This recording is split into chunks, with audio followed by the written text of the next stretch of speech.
Saudações, senhores! Eu quero tratar aqui de um tema de extrema importância que muitas pessoas se queixam sem saber a raiz do problema. E é o mais comum, principalmente entre pessoas que começam a ler, pessoas que necessitam ou querem buscar um pensamento mais afiado, uma clareza mental para você conseguir acompanhar um raciocínio e até mesmo contar as suas próprias histórias ou conseguir acompanhar as histórias dos outros, ou conseguir manter-se no fio quando lê um romance.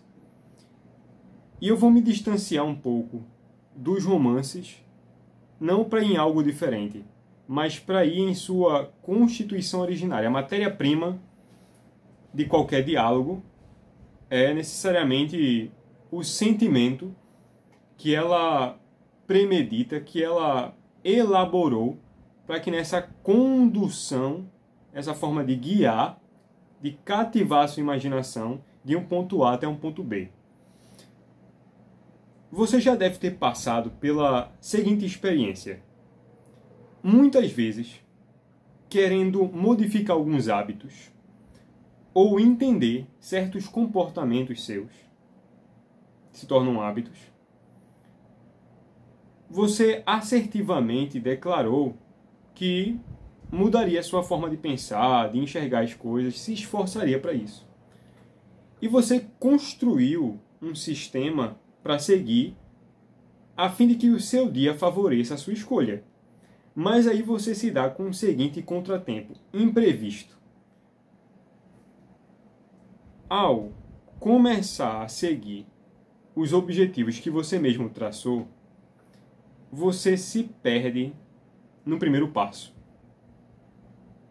Porque um sentimento contrário cria um túnel sobre um ambiente que você quis construir para você, para se assegurar, para evitar qualquer distração.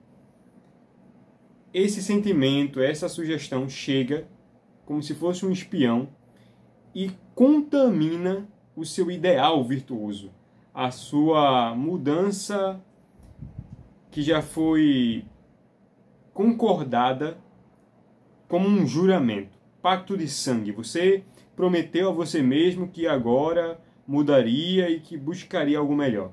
Mas, no primeiro passo, no primeiro objetivo, você já é automaticamente contestado. Suas premissas são invalidadas por um desânimo que você pode interpretar como uma inconstância, como procrastinação, como falta de atenção, como incapacidade de se manter atento num ponto só. Você pode até imaginar que tem certos problemas psicológicos, mas que, na verdade, você nunca treinou para manter a cadência ou ter uma sensibilidade rítmica no que está sendo dito. Porque você sempre vive em alternância de foco, a todo momento. Claro que com as redes sociais, as questões digitais, celulares, você está sempre cercado de muito estímulo, é quase impossível manter uma forma única de ver as coisas durante o dia, sob uma única perspectiva. Mas é que, quando você se decidiu a enxergar as coisas de uma forma diferente, você se esqueceu que os próprios sentimentos possuem as suas palavras, o seu vocabulário, e que esse vocabulário procura contestar a própria realidade, o seu ato de sobrevivência. É como você querendo se afastar de um ambiente ou de pessoas, e que por mais que você jure, mais no meio delas você se acha. Porque você acaba se conduzindo através de uma dialética que a mente, como Aristóteles bem sabia, funciona como uma dialética. Você tem uma premissa e você tem outra premissa, e as duas se conversam. A mente humana funciona dessa forma. Não é teoria, é a realidade. Ela funciona assim. Você tem uma assertiva e uma contrária. Mas a construção dos seus pensamentos obedece a uma linguagem, beleza? Mas essa linguagem, ela obedece à ordem dos sentimentos. Você precisa ter o senso da condução dos seus sentimentos através da linguagem. De que forma as palavras te afetam ou despertam certas disposições em você ou indisposições. Mas beleza. Quando você até fez uma lista com alguns tópicos que você queria mudar, na sua primeira experiência tentando executar aquilo, ao final do dia, na maioria das vezes, se torna exaustivo. Parece que você está subindo uma bola de pedra sobre uma colina, como um Sísifo, no mito de Sísifo. Mas esse diálogo mental, ele precisa ser elaborado como um fluxo de consciência. E é aqui que a gente vai entrar, com a literatura. Alguns escritores como Marcel Proust, William Faulkner, a gente tem James Joyce com seu Ulisses, mantém sob uma atenção vertiginosa um fluxo de consciência desde coisas mais simples, desdobrando em situações complexas. E quanto mais você se aprofunda, mais se distancia do fim. E exige uma atenção disciplinada. Mas é que a atenção, ela está para um princípio muito negligenciado, pouco conhecido e também, infelizmente, até invalidado. O amor. A atenção, assim como a memória, é fruto do amor. Não adianta você querer armazenar as coisas na memória ou ter uma atenção quase devota ao que está aparecendo para você, sem que você tenha o amor ao que está sendo dito. Sem que, com aquelas palavras, com aquela atividade, o seu ser esteja totalmente empenhado. Platão dizia, né? Os homens, eles pensam com todo o corpo. Não adianta haver uma dissociação em você mesmo entre sentimento, o pensamento, a sua vontade, que, como brasileiros, infelizmente precisamos confessar, e confessar é a primeira chave que abre as trancas da cadeia que algumas pessoas mal intencionadas procuraram implementar no Brasil, essas prisões mentais. Confessando, pelo menos desse modo você consegue, a nível de imaginação, se libertar. Se não conseguir fazer fisicamente, materialmente. Mas é que esse fluxo mental, ele vai te lançar sobre você mesmo. E o problema é que a própria atenção sobre você mesmo, em 99% dos casos, lhe causa desinteresse. Desinteresse não apenas pelo que está sendo dito, mas quem está recebendo aquilo.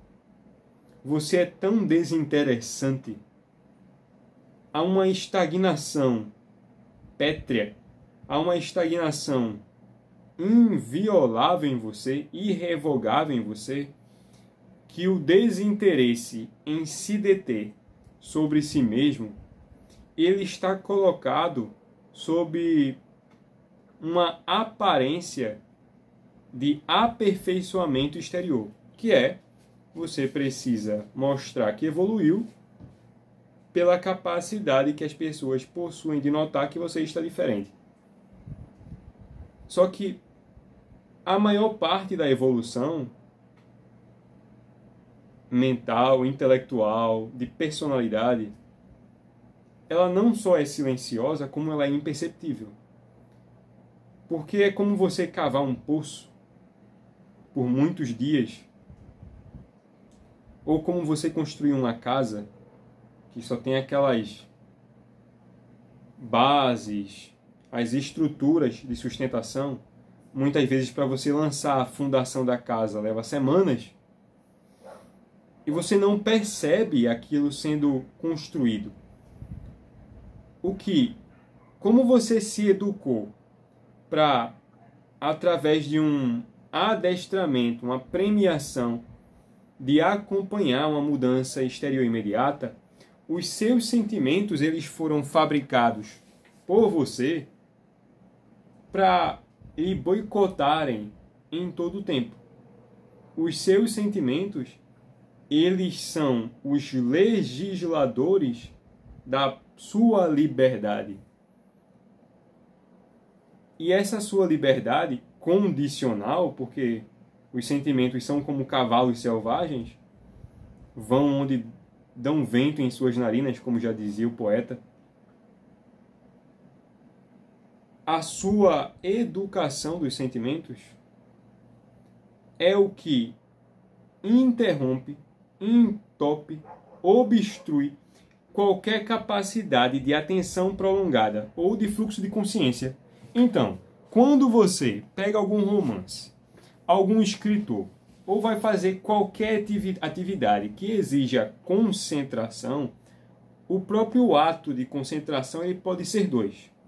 O ato de esquecer de si mesmo, um trabalho mecânico, em que você precisa repetir uma atividade ininterruptamente para que você consiga concluir um sistema, seja um trabalho mecânico que você faz, qualquer coisa que só exija repetição, ou o próprio ato, vamos colocar, de conduzir intencionalmente um pensamento passando por toda a silhueta do assunto, do tema, daquela realidade, da conversa, da leitura que você está procurando.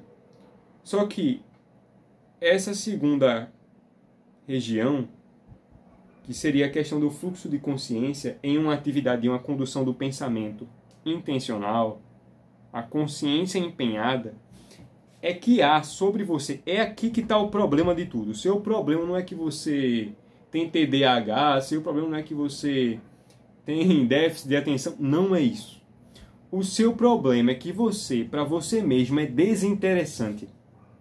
A sua vida, as suas interações, as suas próprias investigações são tão banais que, além da monotonia que você estabeleceu sobre você mesmo, como uma senhora soberana, que os seus súditos não possuem mais vontade nenhuma, é que você não consegue se confortar no próprio ato de pensar sobre você mesmo e de que forma os seus pensamentos ou as suas interações refletem o que você está buscando ou não. Você não se preocupa se há uma congruência, se você está sendo coerente com aquilo que você busca, procura, idealiza e o que você está fazendo. Na maioria dos casos, não estamos. Nós falseamos a realidade em todo o tempo. E se por agora esse assunto, entendo que é complexo, e ele, por muitas vezes, perde o fio, é como faíscas, né? Não tá a chama toda. Não tem um tornado de fogo aqui para entreter e entretecer. É uma condução silenciosa, quase como esperando um vento chegar ou ele circular e voltar para um ponto onde refresque as árvores e elas possam se movimentar depois de passar muito tempo sem fazer nada. Essa é uma boa imagem, né? O vento circulando pelas árvores e quando ele passa pelas árvores, pelas copas, elas fazem uma prostração. Balançam, né? Com o movimento do vento. E essa prostração sua é a prostração que você faz a primeira sugestão de sentimento. E é aqui que eu vou entrar. Eu vou precisar realmente fazer um outro vídeo sobre esse assunto, porque só para estabelecer o ponto principal já vai quase meia hora. essa condução do pensamento vai partir da sua própria condução do sentimento. Como os seus sentimentos não possuem ordem, você nunca imaginou que precisava ordená-los, e os medievais sabiam disso, os modernos o ignoram, e se o confessam é apenas para se respaldar em teóricos, mas estamos falando da própria experiência, da sua intimidade, das sensações que só você mesmo possui, que é o que eu vou tocar agora. Quando você, muitas vezes, em um momento em que não é possível, ainda que você tenha muito esforço, para tentar se distrair de você mesmo, você acaba pensando em algo ou tentando não pensar. Quando você se debruça sobre esse pensamento, as sugestões de sentimento vão procurar lhe conduzir para margens completamente diferentes. Elas não estão baseadas no que houve de real, no que foi realmente experienciado, no que teve concretude, mas sim como afastado da quentura da interação, você não está lá palpável, não sente mais a cena, você tem toda a liberdade de criação para deformar aquela experiência. E é aqui que mora o perigo. Por quê? Imagina que você não é treinado em leituras. Você nunca leu grandes obras. Ou se lê muita porcaria. Você lê autoajuda, você só vive lendo livros científicos e imagina que vai evoluir, vai ficar mais inteligente com isso, e não vai. Você só vai repetir fórmulas aprendidas, fórmulas prontas, que milhares de outras pessoas já fazem também. E fizeram, e ainda se intitulam senhores e doutores. Mas é que a própria intencionalidade das experiências, que se volta sobre você mesmo, é o motivo pelo qual você não consegue elaborar quase nada do que acontece com você.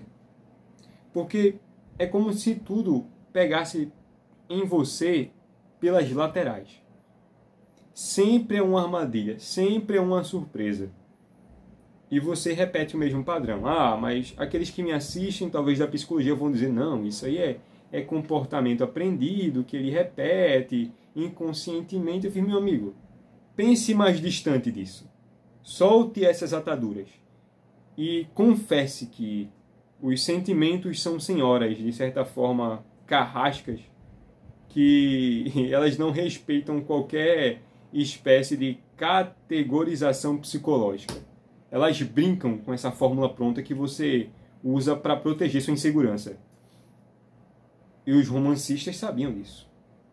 Agora,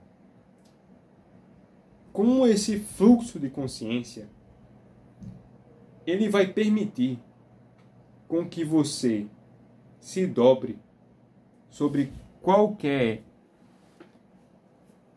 interação com a atenção completamente imperturbável, é o quanto de tédio você consegue, primeiramente, contar para você mesmo a sua própria vida. É por isso que, claro, os processos terapêuticos, a terapia ajuda muito nisso. Só que se o próprio terapeuta é um analfabeto, é um homem que só se formou, uma pessoa, um homem ou uma mulher que só se formou na universidade e tudo que faz é ler livros de psicologia, ou ler somente livros científicos, e nada da imprevisibilidade das experiências, da inconstância, da oscilação, da flutuação dos pensamentos, confessa disso, fica difícil para o paciente entender o que ele precisa fazer, mas eu não estou tratando disso agora. Isso é um efeito danoso da causa da ignorância primeira, que é a aversão sobre si mesmo.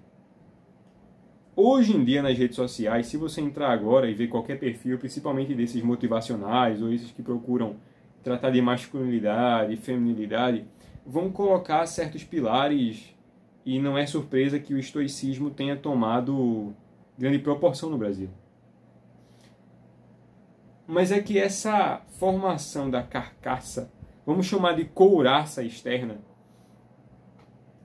ela vai lhe precaver de danos que não são capazes de te dobrar. Os danos não são tão corruptores que tirem você de você mesmo. Não sei se eu estou conseguindo me fazer entender. As habilidades interiores, vamos colocar como divagações interiores, se tomadas com frequência e com uma intenção de repassar como você saindo do seu recolhimento, do seu ambiente fechado, do seu quarto, dos seus aposentos, do lugar onde ninguém acessa além de você, se você consegue se portar exatamente para o exterior da mesma forma como você se cultiva ou tenta cultivar escondido. É aqui onde está a maior dificuldade. Se no meio externo temos a tendência a nos perdermos, porque nos lançamos a outros e esses outros nos experienciam e nos refletem quem somos a partir das sensações que deles tomamos, em 90% dos casos tomamos essa premissa. Eu não estou falando de opiniões de outras pessoas, eu estou falando da sua própria sensação quando você interage com essas pessoas e que você toma de você mesmo. Na maioria dos casos, essa é a definição mais falsa, não a verdadeira. Porque a maior dificuldade é você fazer, vamos botar aqui, essa portabilidade. Você se carregar do seu interior, tirar dele de lá, conservar integralmente e colocá-lo no meio externo. Essa dificuldade é semelhante à própria dificuldade de escrita que os romancistas, os bons escritores, os homens de gênio, sempre possuíam para escrever um bom romance, uma boa história. Por quê? Um estilo é formado como? Você está observando as mesmas coisas que todo mundo está observando, só que você consegue dizer da sua forma. E isso é o mais difícil. Por quê? O brasileiro, ele confunde o estilo com a forma exagerada, desproporcional de tentar se afirmar. Extravagância. A extravagância não é correspondente ao centro da personalidade. É uma degeneração da intenção. Você erra na medida e a balança quebra. Mas essa condução entre dois mundos, com um abismo no meio, a ponte que as liga é o hábito da confissão. A clareza mental vem da confissão. Embora que seja muito difícil você ter uma atenção completamente detida durante muito tempo, principalmente no início, se pelo menos você possui a atenção de recuperação, vamos colocar aqui, o que seria essa atenção de recuperação? É a atenção que você retoma depois de se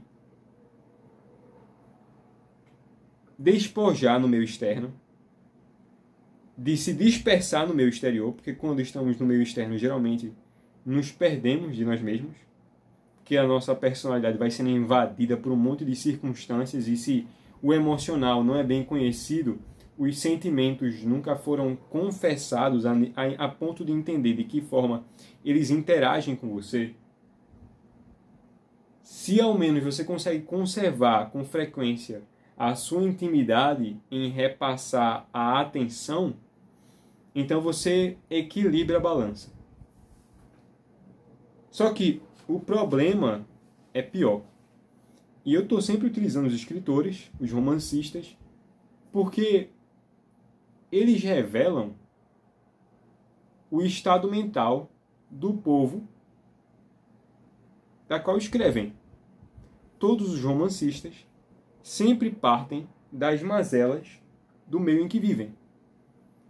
Como dizia Friedrich Schiller, um escritor, um poeta, ele é filho do seu tempo, mas ai dele se este for o seu preferido. Ele frequenta o seu tempo não para se assemelhar com os semelhantes, mas para, carregando o que ele tem além do tempo dele,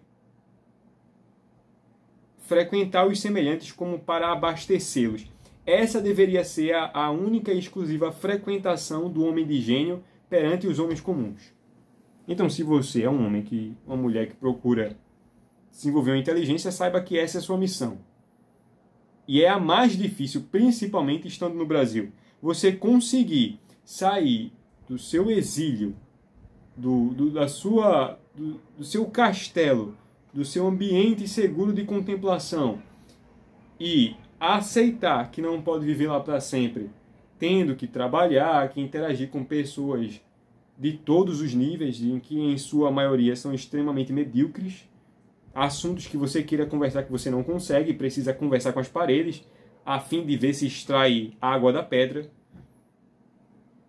Mas é que durante um bom tempo fazendo isso, você vai adquirir uma certa maturidade, uma rigidez, uma robustez interior que não faz tanto efeito se você tem alguém para conversar sobre esses assuntos ou não, porque você consegue se entreter sobre si mesmo.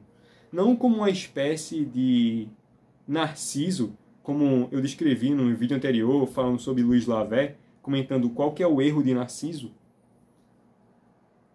Mas é que o homem de gênio, o homem que procura ter uma clareza melhor das coisas, ele frequenta o meio exterior como que para repará-lo. Ainda que não faça declaradamente, o impõe com sua presença. Mas voltando aqui para a questão da clareza mental e do fluxo de consciência. Como a atenção, a memória, elas estão aos pés do amor, quanto mais rápido você entender em quais assuntos o seu coração dilata verdadeiramente, onde está o seu engenho empenhado, onde é que ele foi entregue para que você possa buscar, para que você o encontre, é aí onde vai estar a chave da sua atenção. E o que é melhor é que ao encontrar essa atenção primordial, esse amor primordial, você vai conseguir distribuir intencionalmente em uma dose que seja agradável para você a sua atenção em ocasiões, em situações que não sejam do seu agrado. Você vai estar prestando atenção até quando não estiver prestando atenção. E eu sei que isso é um pouco diferente e estranho de vocês escutarem, mas é que a maioria das experiências de mutação, mas um aperfeiçoamento, uma metamorfose, é a de que a maioria dos seus conhecimentos eles vão ser inseridos em silêncio. E simplesmente você vai, no estalo, perceber que você percebe. E aquela atenção se transforma numa extração robusta de aprendizado. Mas esse fluxo de consciência, se você tem dificuldades em ler as grandes obras, o meu conselho é: procure alguns momentos do seu dia, atentamente, falar de você para você mesmo e das suas experiências com você mesmo, como se procurando aperfeiçoá-las, você voltando à cena e se perguntando de que modo eu conseguiria ser mais autêntico como que eu deveria ter falado naquela circunstância, se você encontrou o seu ideal correspondente, da qual você possa utilizar para se comparar. A comparação é a coisa mais necessária que existe. Embora só você possa cumprir o seu destino, a comparação é necessariamente o ponto de distanciamento da qual você possa se observar em homens, mulheres, pessoas extraordinárias que você admira, para que, olhando para você mesmo, possa se aperceber se você está se aproximando do objetivo ou se afastando. É por isso que a maioria das referências de um homem de gênio são homens de gênios de outros séculos. Por exemplo, eu tenho como admiração o romancista Joseph Conrad, Jacob Wasserman, Thomas Mann. Esses grandes escritores, Hermann Broch, Johann Wolfgang von Goethe, esses escritores, José Geraldo Vieira, eles vão formar a sua base de comparação. E essa vai ser a sua medida. Agora, o problema do brasileiro é que ele se mede por baixo. A comparação que ele faz são pessoas extremamente comuns. É uma formação acadêmica, um título acadêmico, mas o que é que isso importa verdadeiramente na sua inteligência? Nada. Isso pode representar um papel social, uma atividade, uma profissão, mas nada além disso. Mas no substrato, na essência, na capacidade de apreender a realidade e confessá-la, aí já é um outro tributo. E um tributo muito exigente. E um tributo que vai lhe custar tudo. Mas este fluxo de consciência, ele é uma disciplina, é austero. Você não pode simplesmente desanimar porque não consegue prestar atenção em um assunto ou outro por longo tempo, ou que não consegue ler por muito tempo. Você precisa aceitar-se no momento tal como você está e continuar. É simples. Mas que essa sua atenção, ela precisa estar voltada não para a imagem que você somente quer ter para as pessoas. Não é isso. Mas para aquela imagem, aquele contentamento genuíno e verdadeiro que é tão secreto que você acharia desperdício contar para alguém. Mas é que como no Brasil tudo é feito para ser dificultoso, as coisas mais simples são falseadas através de sentimentalismos baratos, é que você, a cotoveladas, vai precisar, como o professor Olavo dizia, criar o seu próprio espaço. E não importa se esse espaço seja um cubículo, ou seja um lugar fechado de um por um, aquele lugar é seu, e nesse lugar você é o rei, e você dá as ordens.